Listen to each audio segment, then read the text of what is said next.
Good evening to all of you, and thank you for joining us on 13 Plus. I'm Mary Coleman. Hope you are having a great evening. Let's jump right into our story for tonight. Now, according to the U.S. Postal Service, mail carriers are tasked with delivering more than 162 million pieces of mail nationwide every single day. But there are, of course, dangers that come along with that job, as we've heard recently, the latest incident just this last weekend. National investigative reporter Heather Graff explains the delivery dangers and the call for change. This surveillance video out of Memphis, Tennessee is just one example. And another in Cincinnati, Ohio. Oh my God, here. Yes, here. Mail carriers being robbed, often at gunpoint. Sorry, just go, no, please. Across the country, the U.S. Postal Inspection Service has issued wanted posters and alerts about these violent crimes.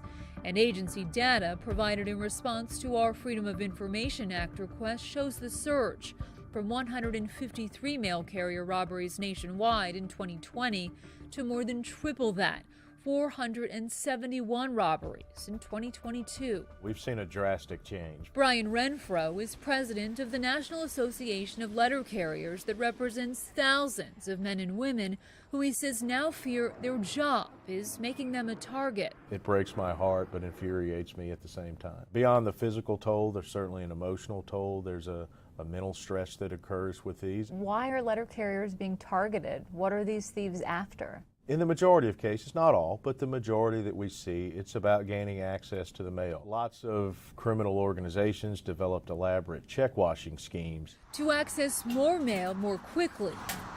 The U.S. Postal Service has said criminals are specifically targeting letter carriers' master keys, known as arrow keys, which can then be used to open these blue collection boxes, along with cluster mailboxes common in apartment and townhome communities. And the USPS reports an increase in high-volume thefts from those mail receptacles, with more than 38,000 such incidents in fiscal year 2022. For instance, this theft caught on camera in Charlotte, North Carolina. That could very well be, my mail, or that could be your mail. It could be anyone's mail. We've also learned mail carrier robberies resulted in 406 stolen arrow keys in 2022, and just 74 of those keys were recovered. I mean, these keys are on the dark web for $5,000, $6,000, $7,000 a key. That's Postmaster General Louis DeJoy talking about the stolen arrow keys during a May 2023 hearing on Capitol Hill. The problem is getting more serious.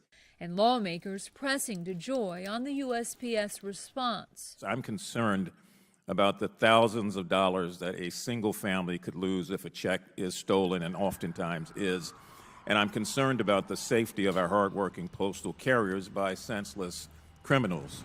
The Postmaster General then described plans for expanded crime prevention measures under a new initiative known as Project Safe Delivery. It includes the rollout of 12,000 high-security blue collection boxes, plus 49,000 electronic locks with double validation systems in select cities, as the USPS works to replace what it now calls antiquated arrow key locks. Unfortunately, there's not a single solution that fixes this. Renfro says the NALC does support the use of technology to help, but he knows the beefed-up boxes and locks won't happen everywhere overnight.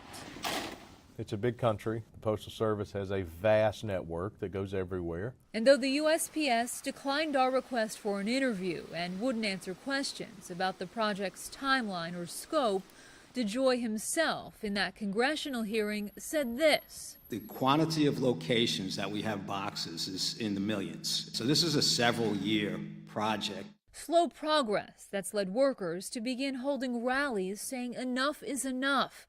This one in Chicago, after a mail carrier there was shot and injured during a robbery in August. Enough is enough. And a few weeks later in Cincinnati. He saw me and came after me, attacked me, grabbed me by the neck. Where letter carriers called for better protection, policing, prosecution, and public awareness. In a lot of ways, it's like turning a big ship. Renfro hoping all of those actions combined could make a difference. Do you worry that it will get worse before it gets better? I worry every day that it will get worse. It gives us a sense of urgency. We simply ask that if you're out there and you're a postal customer, just look out for us too. If you see something out of the ordinary, don't hesitate to call local law enforcement and let them know.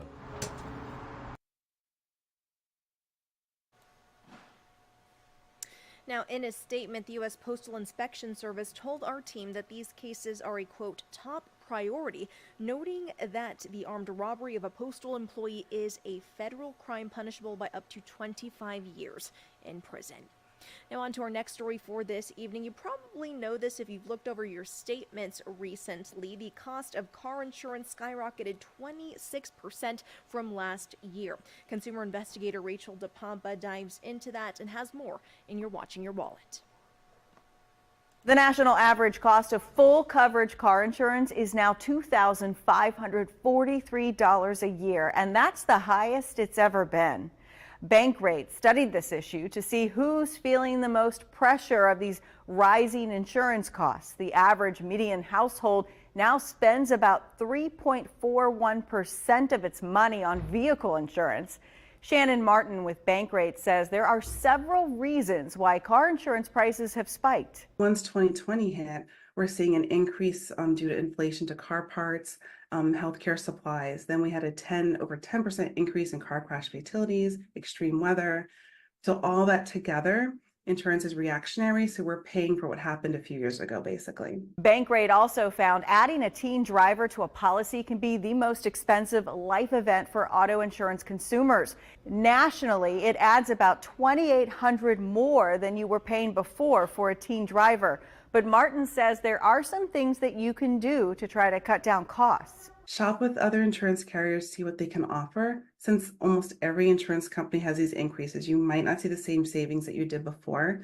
So take a look at your discounts, do the defensive driving discount. If the price is just too much, Martin says you can also see what coverages you don't need right now. She says look at towing and lockout and rental cars. You could temporarily remove those coverages for a few months just to get by. With this Watching Your Wallet, I'm Rachel DePompa. We will leave you with a live look of the Tucson metro area. Look how gorgeous that sunset is with all of those colors. We hope you're having a great week so far, even though it's just started out, and we hope you will join us for 13 News Live at 10. Have a good night.